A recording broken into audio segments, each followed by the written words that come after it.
Welcome back to Passionate World Talk Radio. Educate, enlighten, entertain. And this morning on Cool Your Heels with Lillian, our special guest is Valerie Hollingsworth-Baker, who represents or is president of the Zeta Phi Beta Sorority. And we're going to be talking about a variety of subjects, but the primary one is safety of black women and girls. Good morning, Valerie. How are you doing? Oh, good morning, Lillian. I'm doing well, and how are you? I'm doing pretty good. The sun is sort of shining, but I've been in lockdown since March 1st, and I'm going, well, a little crazy, but not too crazy. I understand, but we'll just have to make it through.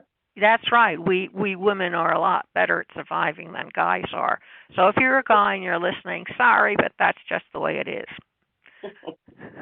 So, Valerie, please tell everybody about who you are and why the subject of safety is so important. Well, once again, I am Valerie Hollingsworth-Baker, and I am the president of Zeta Phi Beta Sorority Incorporated. We are in the Divine Nine National Panhellenic Organization, made up of a number of Black, Greek, fraternal, and sororal organizations. I find that we do a lot of different service work, and there are things that we're really involved with. But this one issue came out of a study that was done that we unveiled at our January celebration. We became 100 years old on January 16, 2020, and we had a wonderful panel discussion, the empowerment of women. And one of the things that we noticed in this study that we did, a number one issue was missing African American girls and women.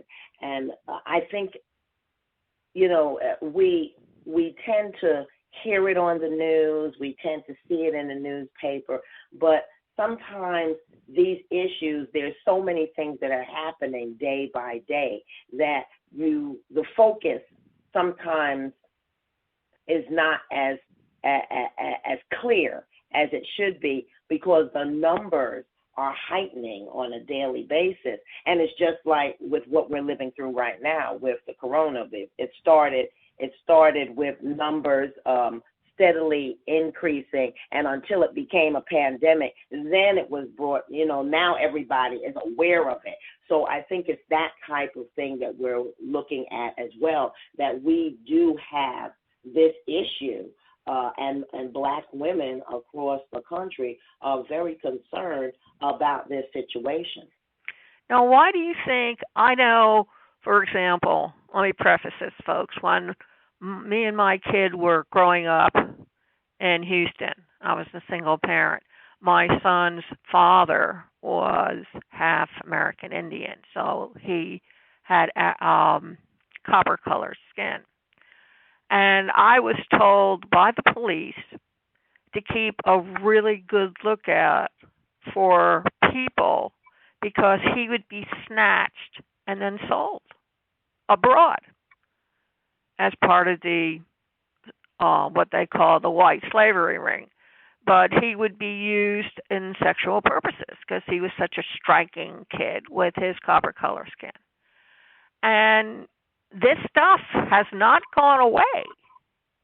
Truly. It's still there. And if you think about it, it is, most women of color will tell you, if they're from Africa or from the East, Arabia, Persia, those countries, that their women and children are at risk for the predators out there. That is true. That is absolutely true. And it's not a new subject. You are absolutely correct, Lillian.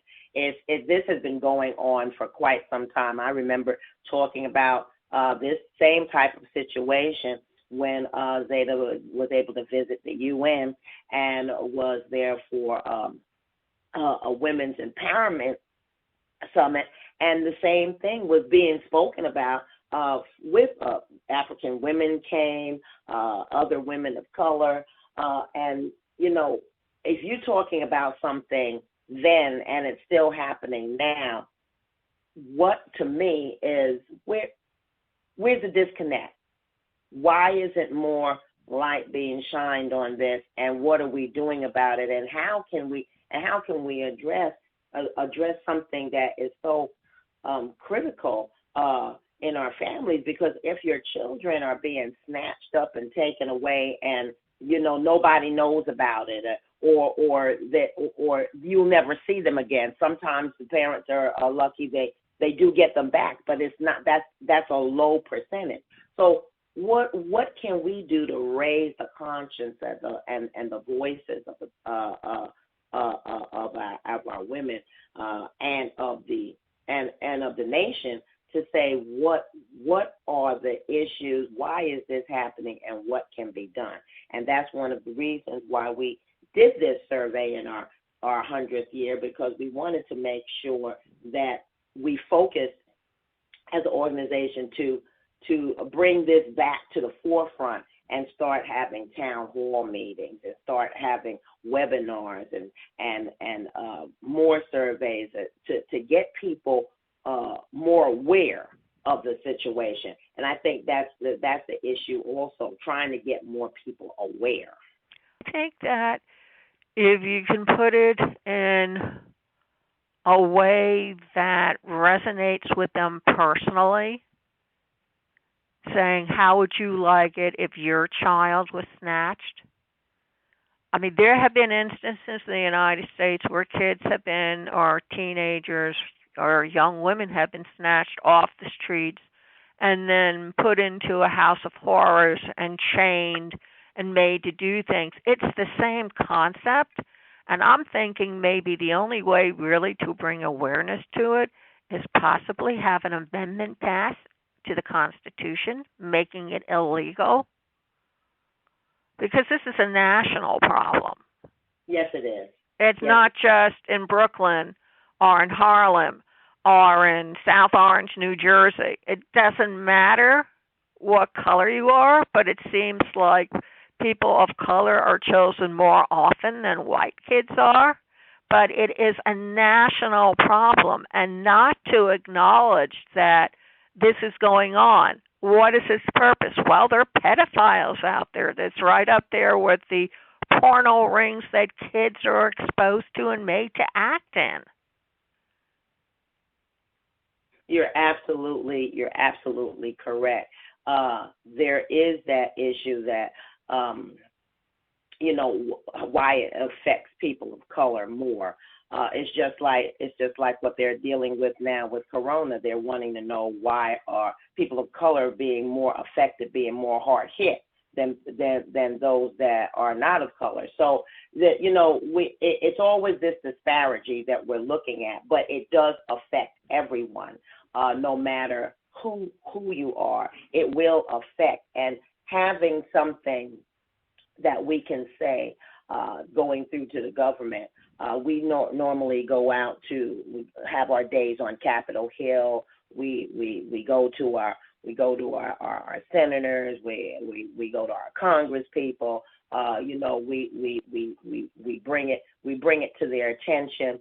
But we have to continue to do these things because I feel as this organization we have to keep the awareness. I think that I'm a great believer in bringing it home and hitting people over the head with a 2x4. So maybe to bring it to their intention, you need to do a reenactment of what happens to a woman and children of color or who are African American, and actually show them just what happens after they are snatched and how they are made to feel. I mean, they're stripped away of their identity, and they're usually chained. In our country, people wince when they see black people in chains because it's a reaction to what happened when they were enslaved. Well, they're being enslaved again just by different set of overseers. Yeah. hmm And I do believe what you're saying, because with what we are doing with our social action team, a lot of what you're saying we're getting ready to do in terms of our town hall.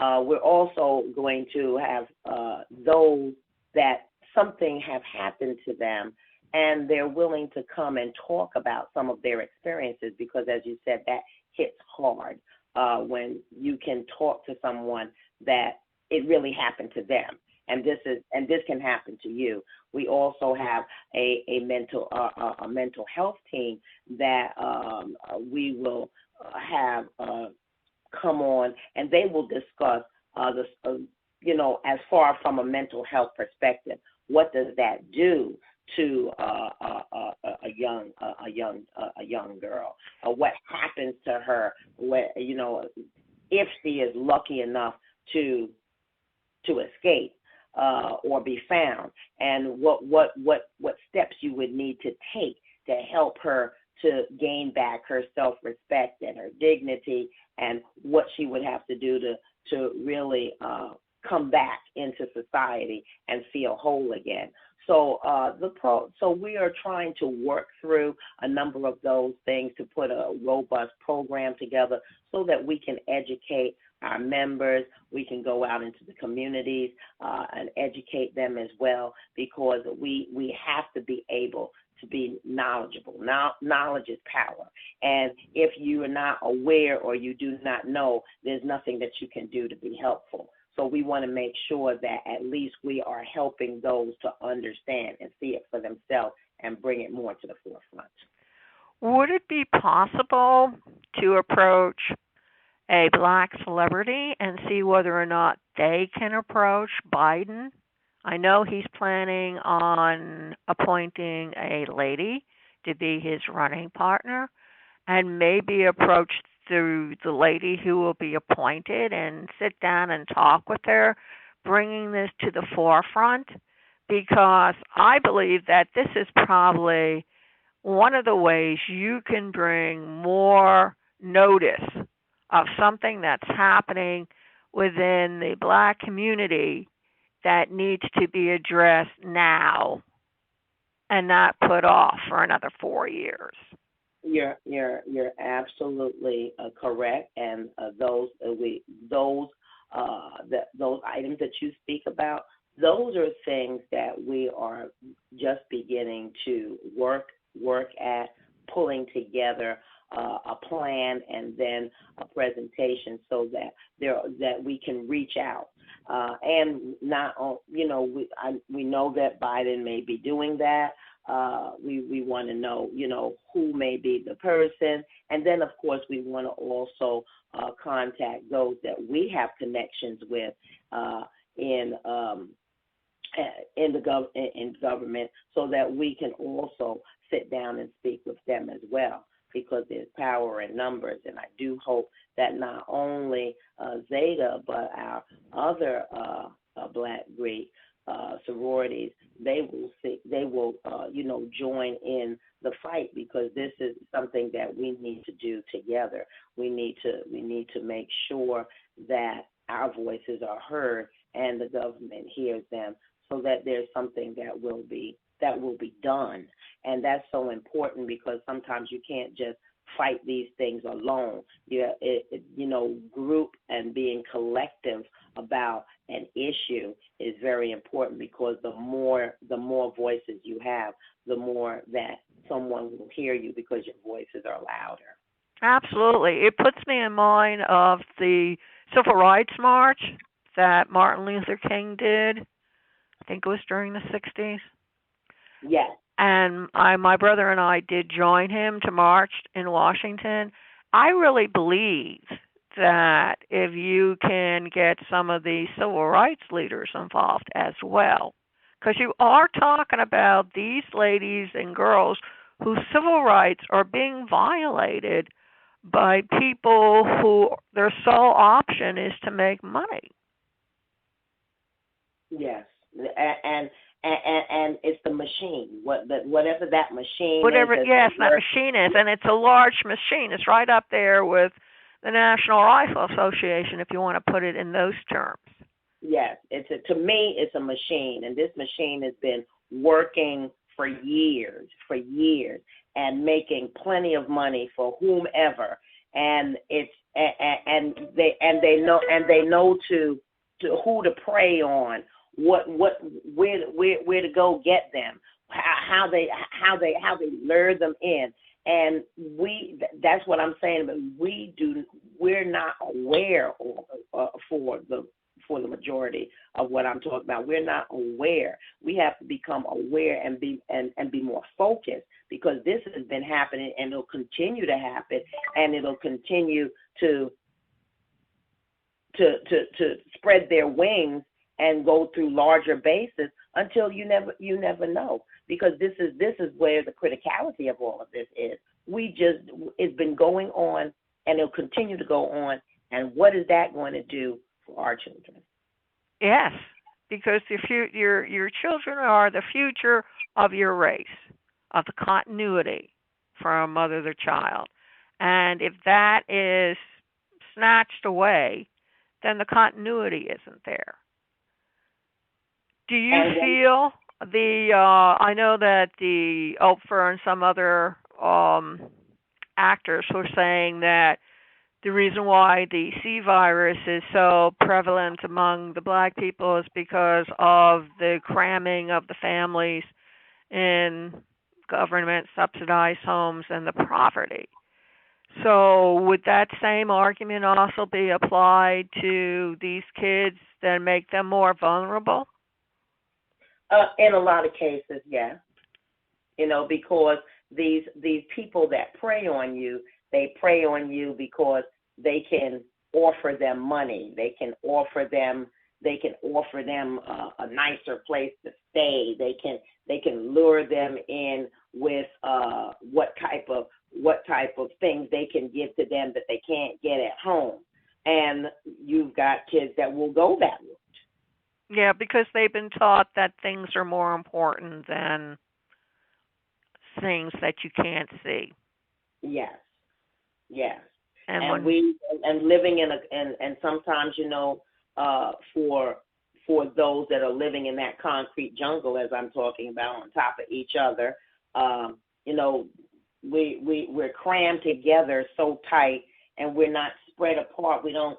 You don't see the beauty, the outside, the clean air. These are some of the places where we live, and unfortunately, that breeds a whole different type of mentality.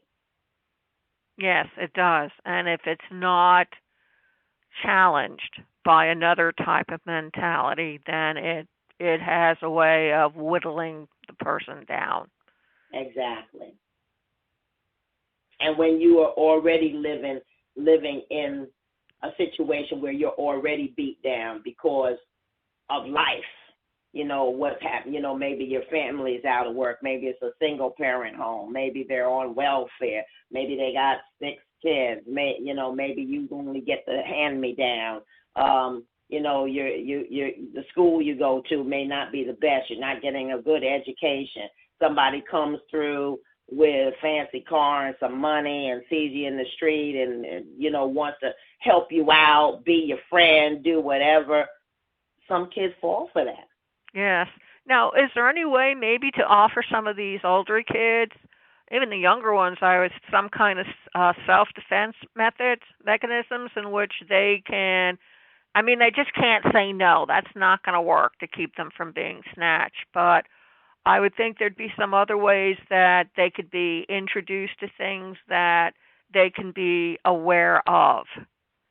Well, that's where I talk about educating in our communities, because you can offer all of that, but you have to have some type of educational process so that they understand these are the things that are out there. These are things that can happen to you. And what can you do to fend these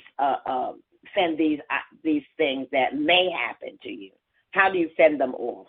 what are you going to do? Is it going to be self-defense? Is it going to be that you're really aware of your surroundings and know what you can and can't, what you can and can't do, and how you focus on things. You can have people come in. You can have the PAL come in. You can have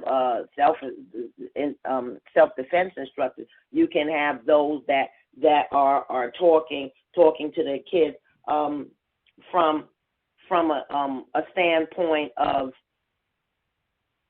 self-respect, self-love, how you're the most important thing, and that you have to treat yourself a certain way and feel a certain way about yourself. All of these things would be helpful to our kids, because a lot of them do not have that. They don't have the self-respect for themselves. A lot of where you can see it in some of the poorer neighborhoods. They're raising themselves. They don't have real parental control. Sometimes you have your latchkey kids. So, it's hard for them. And that's why our groups are so important, because we should be out there on the forefront helping those communities by giving back, because we're fortunate and we should give back to others that are less fortunate than ourselves. And that's why we have, for Zeta, that's why we have programs that an umbrella called Z-Hope. Zeta's helping other people excel in mind, body, and spirit. And we have a myriad of things that we do to help the community through mind, body, and spirit, through our elders, through our youth groups, through women, men, families. So the things that we have to do to really help everyone, to help our children, because our children are our future. That's what we focus on, because that's where we need to put all our attention to, because the future is now. We have to start to make sure that they're safe, that they live in a safe environment, that they grow up, they get a good education, and then they will be able to have a better life than we have had. Yeah, no, I agree. I was just thinking there has to be some kind of, or create some kind of an organization that is like the Boy Scouts or the Girl Scouts, but in terms that these inner city kids can actually relate to and use to mentally, emotionally, and spiritually, to understand that if they can get these skill sets or this experience, it will they themselves will help themselves rise up. Yes. Because to me, that makes a lot more sense for a kid learning how to do something within his urban environment, for example, rather than learning how to build a campfire. Maybe he's learning how to get up and cook himself some breakfast in the morning to have before he goes to school, or has the ability to, feed himself when he gets home, or have the ability to sit down and say to himself, I will spend 10 minutes reading this book. Well, that's because you're making it relevant to them. Yes, and I think that's what you need to do in order to really educate these kids, is to make it relevant to them, not what's relevant to the culture around them, because they themselves don't have anything to do with that culture. Exactly. It has to be relevant to them. It's almost like when we're working with the census, it's when we're making sure that everyone is counted. And one of the things that we learn with working with the Census Bureau and working with the NAACP is that you have to make it relevant to the person or the community that you're speaking to, of why it's so important. It's important because maybe you live in a neighborhood and all of your roadways are all messed up, the potholes, street closures, the whole 9 yards. But if you were counted, then more money would come into your area that would be able to help fix up those streets. So then, when you ride your car down the street, you don't have to always be fixing it because the streets are better. they want you to do something, they wanted you to make sure that you can have them relate to what's relevant to them. So I say that to say this is the same type of thing. You have to make sure that when you're reaching out to these kids, trying to help them, that you make it relevant to them, what will happen and how does that affect them personally. Absolutely, and I think that's where the government has failed in working with the black people, is not making it relevant to them, but has not really encouraged them to become who they are meant to be, not what the government thinks you should be. Exactly. So, Valerie, please tell everybody where they can find you on the World Wide Web, some of the places where the kids and young ladies and women can go to maybe sign up for these programs or to become involved so they can turn around and help the people within their own community, which they're already trusted, so you won't have that issue. Well, we're at www.ZetaPhiBetaSorority.com. We are. You can Google us. You can. That'll bring you up to our website. That will give you all our social media information as well. It'll give you a lot of information about not only who we are, but the programs that we're involved with, the scholarships that we give out. I'm just proud to say right now that we're getting ready to, in this our 100th year, getting ready to unveil a scholarship that I put in place since I've become the president for $100,000 that we're going to give to a young a girl that is graduating high school to go towards her college education. That's awesome. And $100,000 should just about cover it. Yes, I do believe that's a life-changing experience. As what we were talking about today, these are the kind of things that I do believe will help someone. If you help one, you've done a good job, because you got to go one by one. That's how we feel. You got to take it one by one, tackle it one by one, help one child one by one, help one adult one by one. When we do that, if we all take a stab at it and do the same thing, look how many people we would be able to help. Absolutely, because that one will turn around and help somebody else.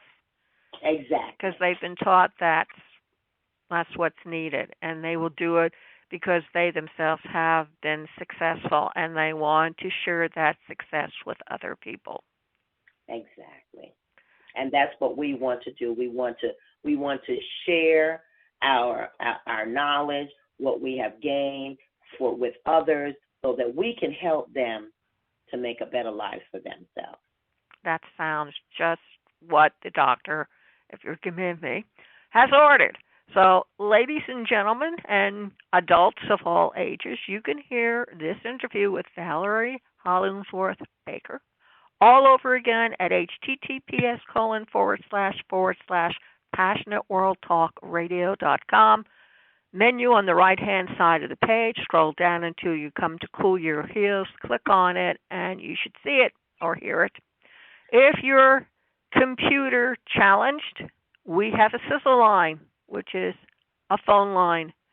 Just put in the number on your cell phone, and the recording of the audio will begin immediately. You'll also hear it on iHeart, iTunes, Spreaker, YouTube, Twitter, Facebook, and all over the website with different types of directories. So I guarantee you'll be able to hear it with no problem. And before you go away and stray, Vargenu had this to say in 1746, to achieve great things, we must live as though we were never going to die. Thank you very much for listening, and until next time, stay healthy. Thank you.